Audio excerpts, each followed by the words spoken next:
శీలవతి వద్దు వద్దు, అలాగే మ్యాటర్ అర్థమైంది, చాలు. వచ్చావురా నాయనా, ఎన్నాళ్ళైందిరా నిన్ను చూసి. ఆగు మావయ్య,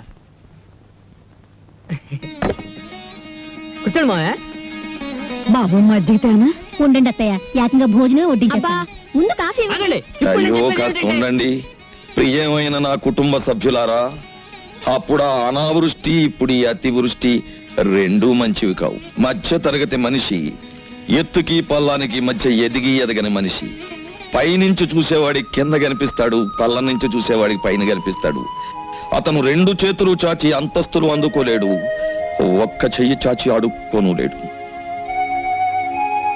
నేను చెప్పేది ఒక్క మన కుటుంబం గురించే కాదు, మనలాంటి కుటుంబాలు ఈ దేశంలో లక్షోపలక్షలు. ఓ మధ్య తరగతి మనిషిగా మాలాంటి కుటుంబ సభ్యులు 50 మందిని నమస్కరించి అడిగేది ఒక్కటి, ఇంటి యజమాని